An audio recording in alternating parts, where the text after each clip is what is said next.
So guys, welcome back. On today's video we are talking about your first 4 weeks in the United States of America. So you've landed, you're a new immigrant. How will it look like for you, especially if you're a nurse? So the reason why I'm doing this video is because so many people have reached out and asked, how will my days be like, the first days or the first weeks? I won't lie to you, it's gonna be a ride. So I hope this video will help someone outside there. I hope this video is going to help somebody outside there to have an overview on what to expect or what is going to happen to them for the first 4 weeks. So I won't necessarily say everything that happened to me in the 4 weeks, but I'm gonna say the major events or similar events that will happen to someone.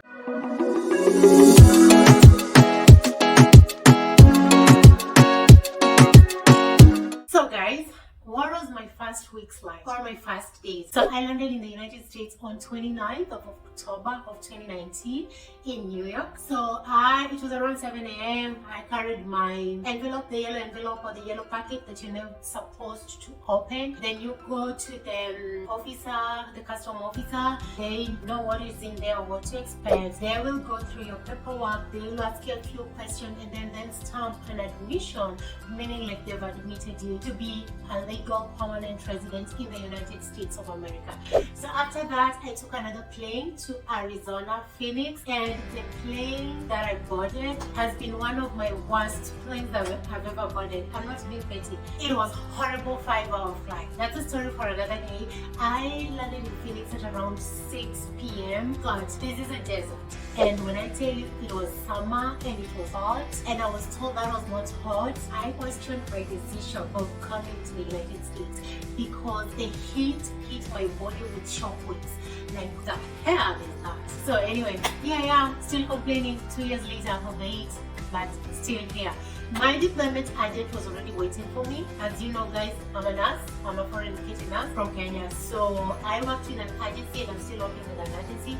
The deployment agent picked me from the airport and then we drove to the hotel. That was my first day. And then I went, took a shower. I didn't sleep because of the time difference, so I really could not sleep. And my clock system was just shambled up. So I was like, okay, I won't sleep. So I didn't sleep and I woke up the next day. So the next day was day 1. I was so tired, I was so exhausted from the jet lag, but this deployment agent had like 36 hours to be with me or 48 hours to be with me. So day 1 was really busy. The first thing we did, I remember very well, because I had not endorsed my license, I had to do license endorsement, and that meant I had to go do a fingerprint card first. So I did an electronic fingerprinting and then I went to the board of nursing. Endorsement vary from state to state. With Arizona, you can come do your endorsement here because they process a temporary license within 48 hours, and that temporary license allow you to work for 3 months as you wait for your permanent license to be issued. So that was the first thing we did. I did my license endorsement. So that was the first step. The second step, we went to apartment. We went to look for an apartment. Trust me, I was so tired, but I was just doing these things because she had no option. She had to leave. So we went for apartment. The good thing is I already established communication with the apartment that I was going to be in, which is this apartment that I'm still at. So we had a communication via email. So I want to tell you guys, after doing your interview back home or wherever you are for a position as a nurse in the United States of America, you will get an address or a zip code for the hospital you're going to. Use that zip code to get to know which apartment are around that hospital, because you're in a new country. You really don't want to go to like a far apartment away that you drive for long, like 30 minutes, especially if you're a first-time driver like me. I was a first-time driver, so I didn't have that luxury of, getting an apartment that is far away from my hospital. So my apartment to my hospital is like a 3-4 minutes drive, and it's been convenient for me. We came to the apartment complex. As I said, I already knew, I already seen the pictures online. Please don't only rely on the pictures, do rely on the reviews reviews. Those reviews are true. Most of them are just honest. So please do your due diligence and read those comments. So the second thing we did on day one was viewing the apartment and making sure we sign a lease with that apartment. So we went to the apartment leasing office and I told them like we've been having communication and here I am. I'm an international or a legal permanent resident and I need an apartment. Then they told me, you already made a selection. I told them, yes, I did. So they told me they needed an identification for me to tour the complex. I provided the identification. I came, I saw the apartment, I liked it, and I went back to complete the leasing process. So what they needed from me was my paperwork to show that I'm a legal resident, and then they need a proof of employment. So those are the only two requirements they needed from me. And another thing is they never required any deposit. They say they don't need a deposit, and the money that it's just a monthly payment. When I'm ready to move, I just move out. This is not similar with every apartment company. This will vary from apartment to apartment. Some apartments do need a deposit or they need a down payment. So just make sure you understand what are the requirements to your apartment. So basically, what do I get in my apartment? My apartment was a 1-bedroom. It just came with a cooker, a dishwasher, and a fridge, and a walk-in and a closet. That is just standard, I believe, for every unfurnished house. And then I had an outside unit laundry. I didn't have like my laundry in the house, and that is one thing I'll advise someone. Please do get a laundry in the house.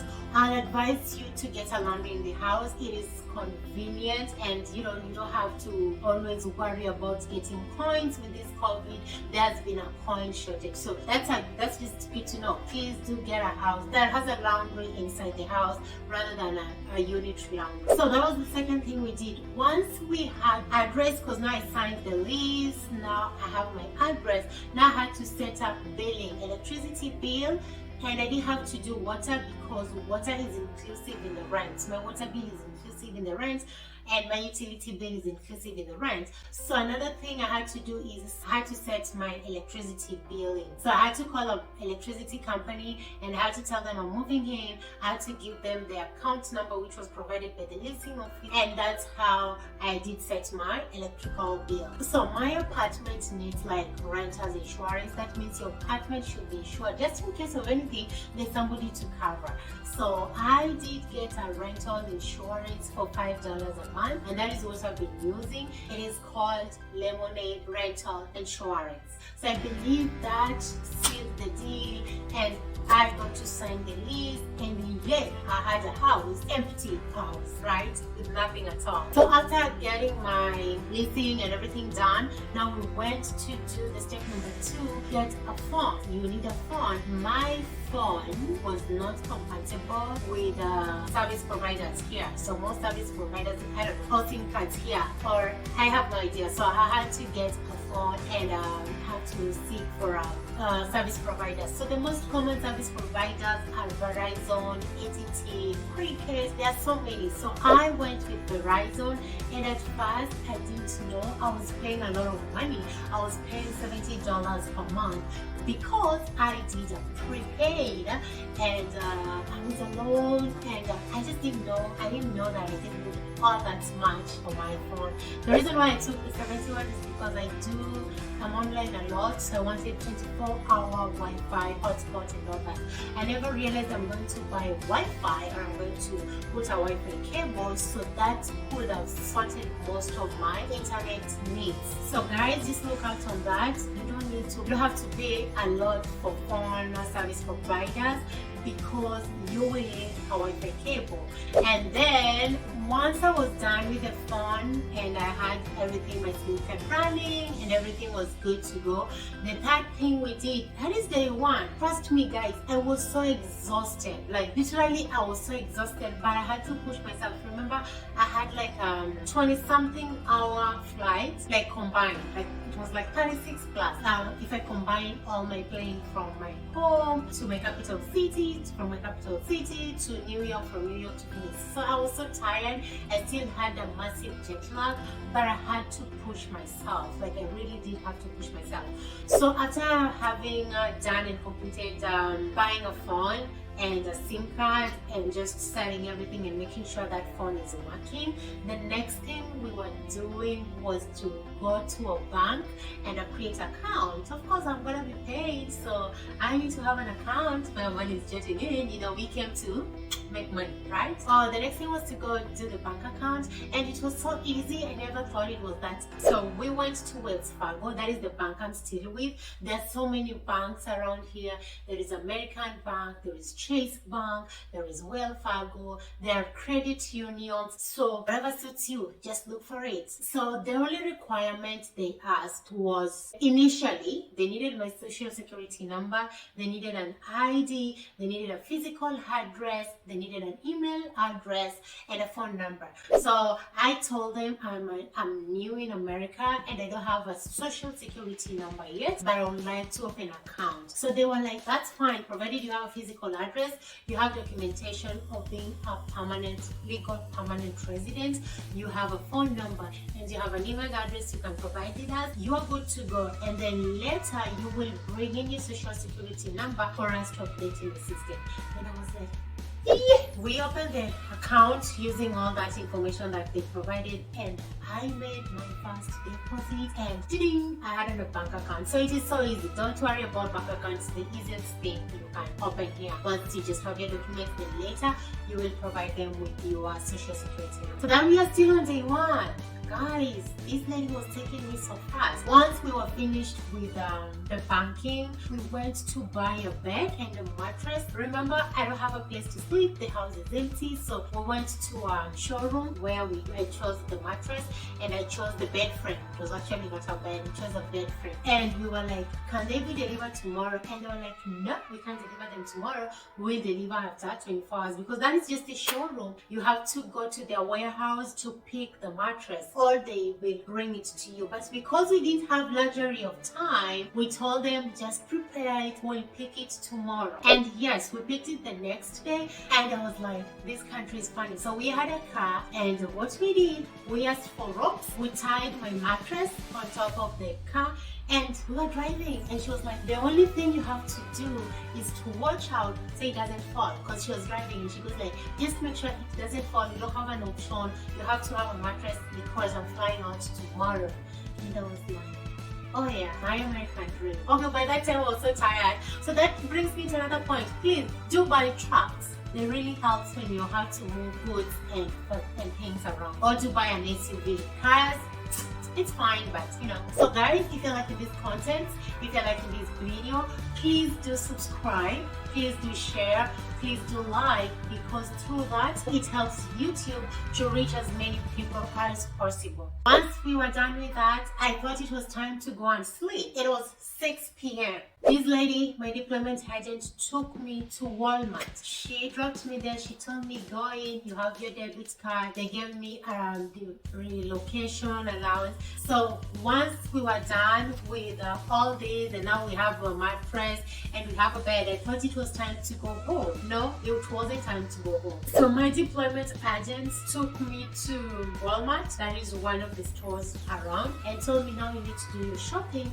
because tomorrow I'll be leaving you and you need to be cooking and you need to be just starting your life. I was like, oh boy, I don't have a shopping list. I'm one person who, when I'm going to shop, unless it's impromptu or it is just something I'm going to buy. But if I'm doing my shopping, like my full house shopping, I really need to have a list so that, you know, I do go buy everything so that I don't go and then come back and go come back. So I was there my first day in this big store. It's a one-stop shop. It has clothes, it has grocery, it has farmware, It has everything. Like, it is a one-stop shop. So I was there in this big gigantic, I was there in this big store, and I'm like, holy cow, I don't even have a shopping list. So to cut the long story short, I just did shopping off my head on what I thought I needed, and then I just told her, like, I'm ready, come help me pay, because I went for a self-checkout and I wasn't sure what to do. So she came and helped me, and that was my first day. So what are the lessons I can teach someone about my first day? So this is it. Before you relocate to the United States of America, especially as a nurse or as a professional coming to just work immediately, or after some few weeks you learn, please, you want to be starting doing these things. Look for an apartment near the place you're going to work. Just have in mind which apartments you have. Go through the reviews because they say the truth. So know your endorsement process, or if your agency is going to take you through the endorsement, just ask how it is. If you can do it from back home, better. Then number 3, do have a list of your shopping. Like, you know what you will need. You know you will need a place to sleep. You can get an airbag mattress. You need a place to eat. You need things to cook. You will need toiletries. So just write the basic things you need to survive on your first few weeks as you figure out your place or your town or wherever it is you were trying to figure out. Actually, before my day 1 ended, so we are done with everything, we are going back to the hotel, I had to sign papers. To date, I don't remember what I signed. I didn't read. She was explaining to me, but I wasn't with it. Like, I was like, I'm so tired. All I wanted to sign these papers, because at the end of the day, I was like, okay, these people have brought me here. Do I really have a choice? So I did sign everything on the go. So I felt like I didn't have an option at that time. I was so tired. So I just did sign the document, and I was like, I'm going to sleep. This is one thing I'll tell to somebody who is going to not have the luxury of having so many days with your deployment agent, that take your time, and you can wake up in the morning, just tell the deployment agent, because she's doing her work. She doesn't probably know that, you know, your flight was that long and you need time to sleep. So she's just doing her work, or he's just doing her work. So just politely request them that I'm so tired right now, or I'm not in a position to sign these documents. Can I do them in the morning or when I'm fresh? Because at the time we just need to go through these documents and understand. So that was my first day. To some people, these are activities that are spread out.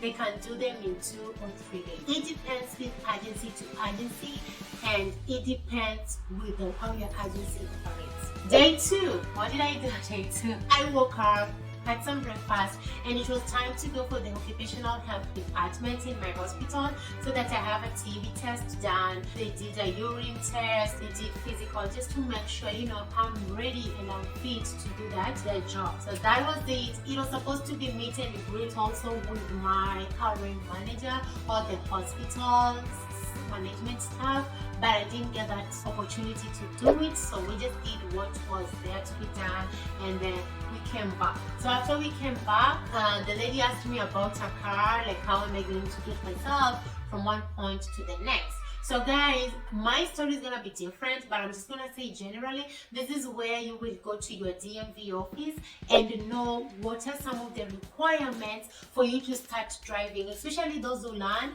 and they've already arranged a car with auto source. Because for you to get a car with most of these lenders, you need a social security card for them to run your background.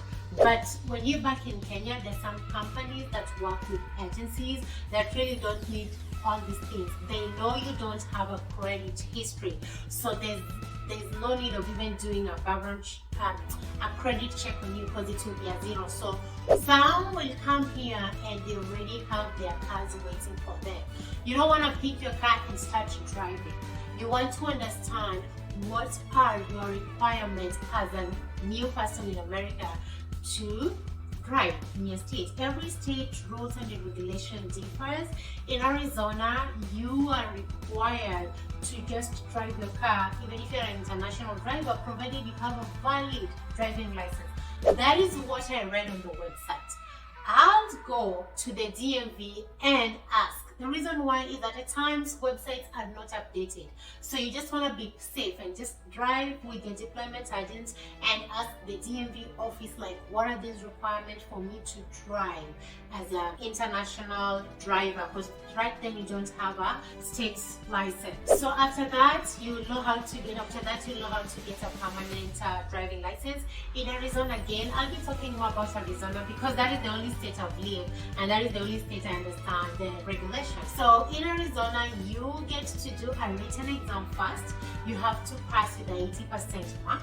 It's a computer adaptive test, and then you will do a driving test too. So the reason why I'm saying this is because if you know the state that you're going to, go to the DMV website and then know what are these requirements. Because if you need to do a written test, most of these DMV websites have the book in a soft copy that you need to read and come just do the exam. Like, that's simple. If you have to read them when you're still back home, just go through it and come do the exam. If you've been driving for long, just come do the drive test, get your license, and be the going.